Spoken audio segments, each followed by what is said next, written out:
There is a specific kind of exhaustion that comes from realizing you are a passenger in your own life.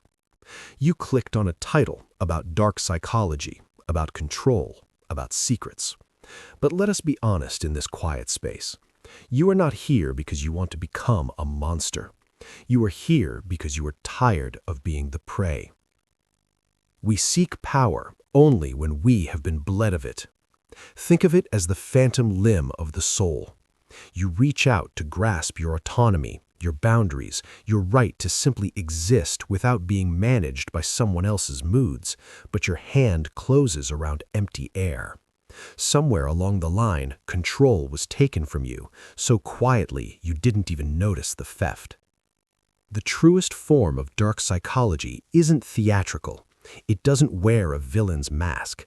It sits across from you at the dinner table. It sleeps next to you. It raised you. It is the silent art of shaping another human being's reality until they forget they ever had one of their own. If we want to understand how to protect ourselves and how to reclaim our stolen autonomy, we must first look at the invisible weapons that have already been used against us. The first silent mechanism is what clinicians might call emotional withholding, but let us call it the architecture of silence. Silence is never truly empty. It is heavy, dense, and suffocating. When someone you care about suddenly drops their warmth, pulling back into a cold, impenetrable fortress, they are not just being quiet, they are suffocating your emotional oxygen. They are training you to panic. Your brain, wired by evolution for connection, perceives this sudden withdrawal as a literal survival threat. You scramble. You apologize for things you didn't do. You twist yourself into agonizing knots just to restore the baseline. And in that desperate scramble, you hand them the leash. They didn't have to raise their voice or issue a single command. They just had to take away their presence. You learned through invisible conditioning that your peace is entirely dependent on their permission. Then comes the second layer of unseen control, the mirror of the void, the slow dismantling of your intuition. It starts with a micro-invalidation. You're remembering that wrong. You're too sensitive. Why do you always ruin the mood? It seems small, like a single drop of water hitting a stone, but this is the emotional erosion of the mind. Over months and years, these tiny drops wear away the bedrock of your self-trust. You stop relying on your own eyes and ears. You begin to outsource your reality to the very person who is distorting it. This isn't just manipulation. This is identity theft. You become a ghost haunting your own life, always looking to someone else to tell you what is real, what is an overreaction, and what you are actually allowed to feel. But these first two methods only lay the groundwork. They soften the soil. What is planted next is far more insidious. It is a psychological trap so ancient and so deeply embedded in the human need for validation that once it is triggered, you will not just accept the chains that bind you, you will fight to keep them tight. To understand how someone can control you without lifting a finger, we have to look at the darkest mechanism of the human mind. We have to look at the darkest mechanism of the human mind, the weaponization of hope. Let us call it the oasis mirage. The most effective controllers do not break you with constant cruelty. They bind you with occasional, unpredictable kindness. They become both the poison and the cure. After days of silence or subtle belittling, they will suddenly offer a moment of warmth, a compliment, a fleeting glimpse of the person you fell in love with or the parent you always wanted.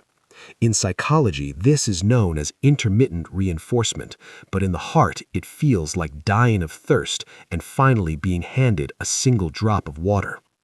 You become chemically addicted to the relief they provide from the very pain they caused. You stop fighting for your freedom because you were too busy waiting for the next drop of water. To keep you in this desert, they must ensure you never realize there is an entire ocean just over the hill. This is the fourth invisible mechanism, the glass wall. It is the slow, methodical severing of your lifelines. They don't lock you in a room, they just plant seeds of doubt about your friends. They make your family seem exhausting. They manufacture drama right before you were supposed to go out, making it easier to just stay home.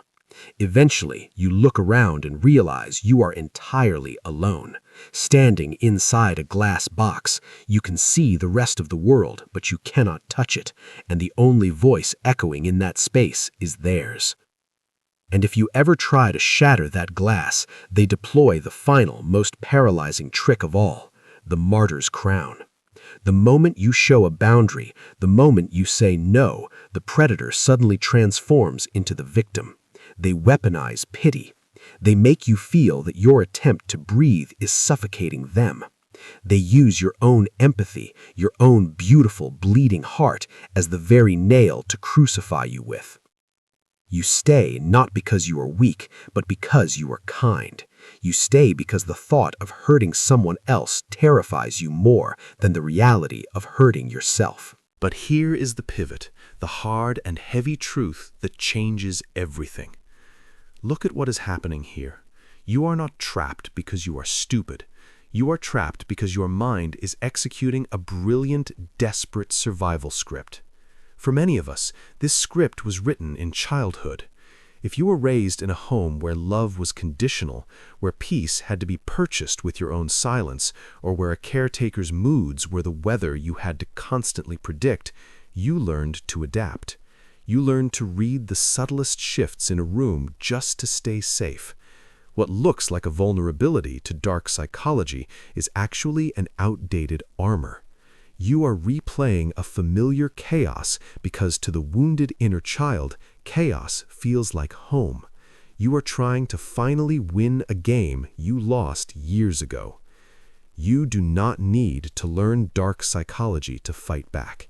You do not need to become a master manipulator to survive the world. Attempting to control the controller only locks you further inside their cage.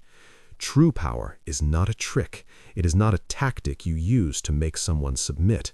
It is the absolute, unshakable comfort of knowing that you belong to yourself. Healing begins with a profound act of grief. You must grieve the illusion of who you thought they were. You must grieve the unfairness that your kindness was used as currency. And then you must take back the only territory that ever truly mattered, your own mind. You rebuild the walls of your identity, not out of glass, but out of stone. You learn the terrifying, beautiful art of sitting with their disapproval and choosing not to fix it. The moment you no longer need their water, the mirage disappears.